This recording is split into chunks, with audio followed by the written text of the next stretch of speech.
I know we can't understand God's plan, but have you had bouts of anger? You know, I think about what the kids are going to miss, what you got gypped out of, what poor Charlie now is going to miss, and I feel angry. Sadness, of course, obviously, but yes, against the accused shooter, but just, I know you don't ever feel angry against God, but I kind of do.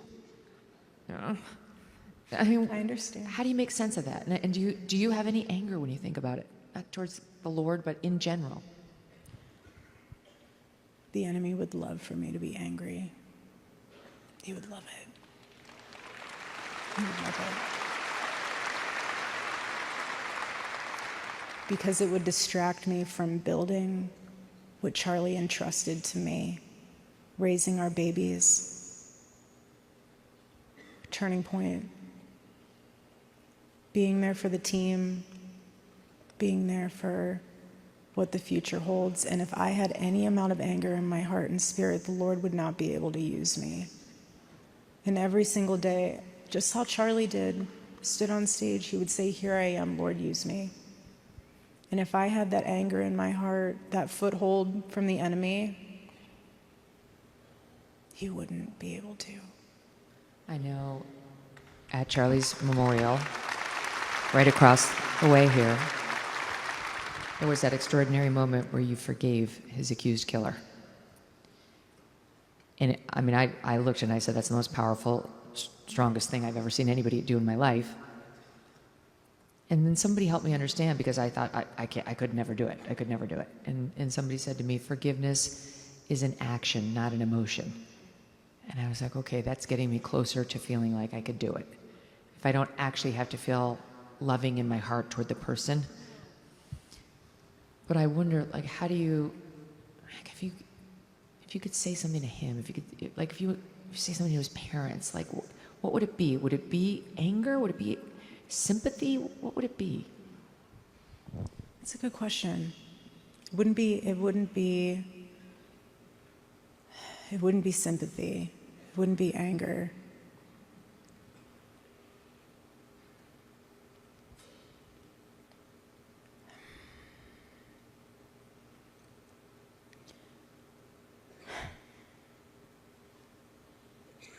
How do you put this? Anything that I could ever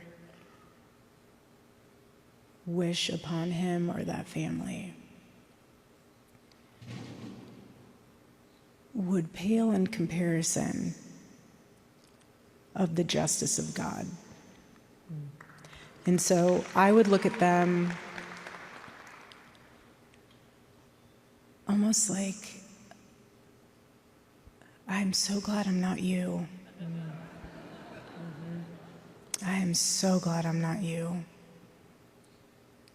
And I pray that,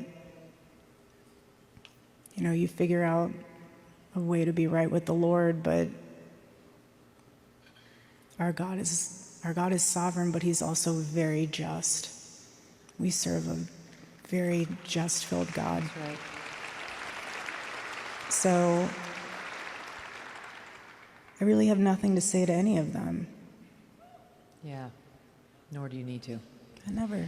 You mentioned in your remarks at Charlie's funeral that, you pointed out the irony that the accused shooter is exactly the kind of person who Charlie meant to help. Yes. And that's kind of what he dedicated his life to doing. He did. Is trying to reach disaffected young men who had been forgotten by a system, or worse than forgotten, remembered and told that they're terrible and to blame for everything. Right. And those messages for years now have really materially, seriously affected the health and mental well-being of a generation of young men who need Turning Point. Yeah. And so that's a huge responsibility for you. Like, it's not just, oh, we have a great political organization and it's a really big thing and people love it. You actually have to go about the business of saving an entire generation, in particular of young men, but young women too. Mm-hmm. How are you going to do that?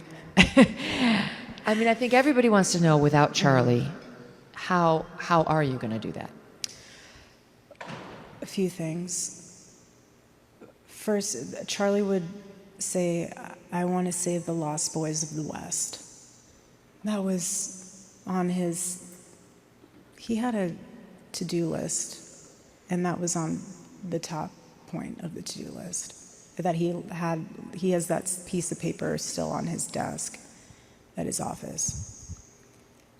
But what's so powerful about all of this is that Charlie was so focused on the family. He didn't believe that it was up to the government to raise your kids. He wanted to not only empower the students, but also the parents. And something that you've done so beautifully, Megyn, is that your children, you've raised them with the truth and understanding the importance of loving this country. You might not agree with everything that the government does. That's life. It's the government. But you still love this country. And so your babies even started Turning Point chapters. But it's also because you as a parent saw how important that was. And I think that's what's so special about Turning Point USA is that when we have these events, especially America Fest, it is so family oriented.